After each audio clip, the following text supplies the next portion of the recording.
अस्सलामुअलैकुम, कैसे हैं आप सब? उम्मीद है कि आप सब खैरियत से होंगे।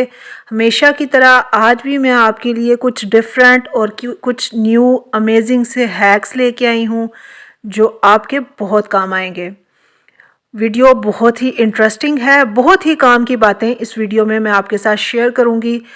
अगर आपको वीडियो अच्छी लगे तो लाइक करना मत भूलिएगा। ज्वेलरी तो हम शौक़ से इस्तेमाल करते ही हैं, बाज़ लोगों को बहुत ज़्यादा शौक़ होता है ज्वेलरी पहनने का, लेकिन इनको ऑर्गेनाइज़ करके रखना भी एक बहुत ही मेन काम होता है। अगर आपके पास भी इस तरह इयररिंग्स की एक बड़ी कलेक्शन मौजूद है तो आप भी इसको किसी ना किसी तरीके से ऑर्गेनाइज़ करते ही होंगे।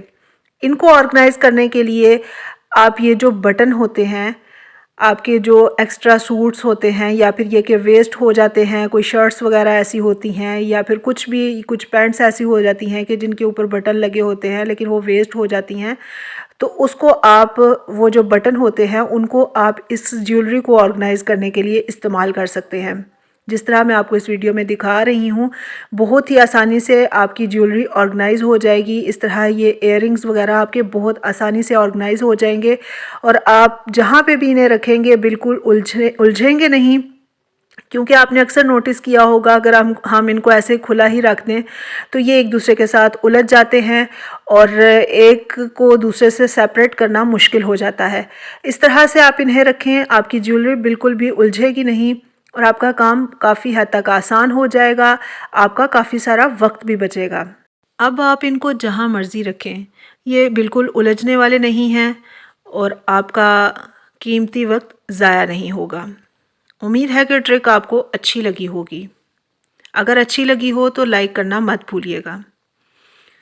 इस तरह के प्लग कभी कभी हमारे इस्तेमाल में नहीं होते, वेस्ट हो जाते हैं, ख़राब हो जाते हैं, तो इनको हम फेंक देते हैं।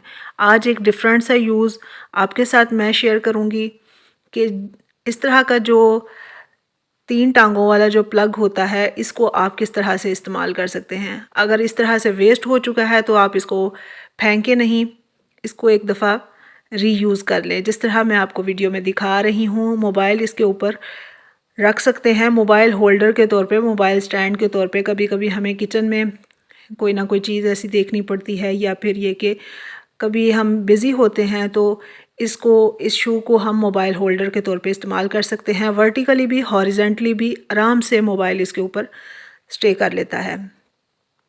अगर आपके पास भी पॉलीथीन इस तरह से इकट्ठी हो जाती है, जिस तरह मेरे पास काफ़ी सारी इकट्ठी हो गई है, तो आप इसको किस तरह यूज़ करते हैं मेरे साथ कमेंट सेक्शन में ज़रूर शेयर कीजिएगा।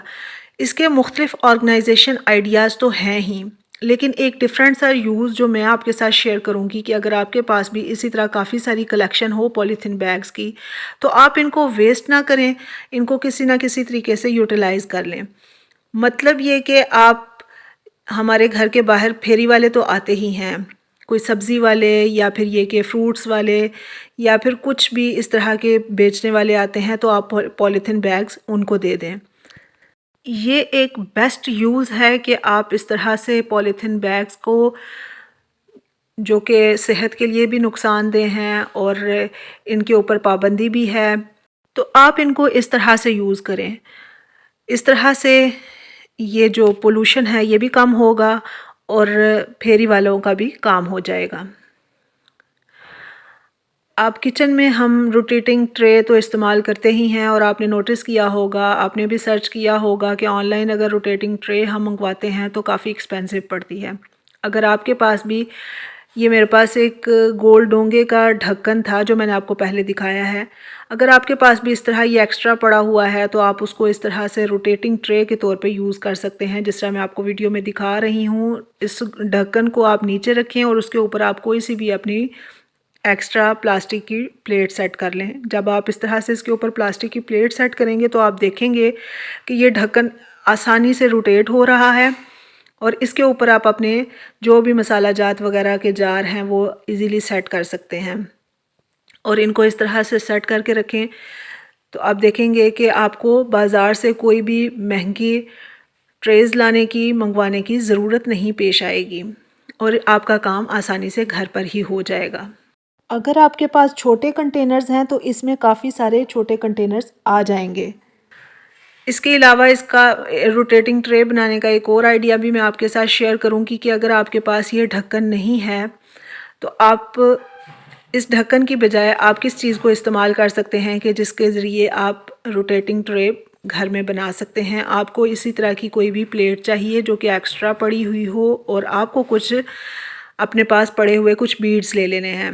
ये मैंने चंद एक मोती लिए हैं और इन मोतियों के ऊपर मैं इसी तरह एक और प्लेट को रख दूँगी।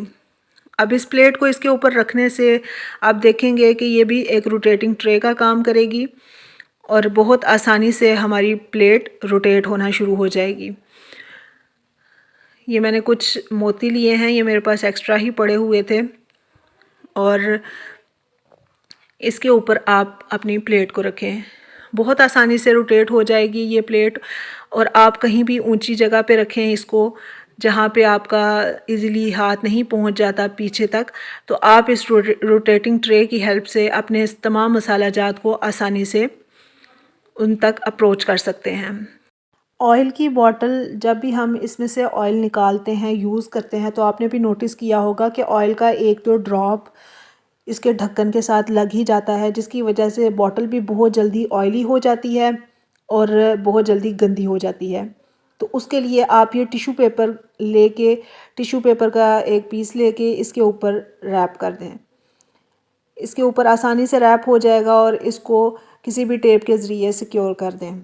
अब आप देखेंगे कि बहुत आसानी से आपका काम भी हो जाएगा। आप जब भी ऑयल किसी बर्तन में डालेंगे, किसी भी कंटेनर में डालेंगे, तो ऑयल आपके ढक्कन को गंदा नहीं करेगा।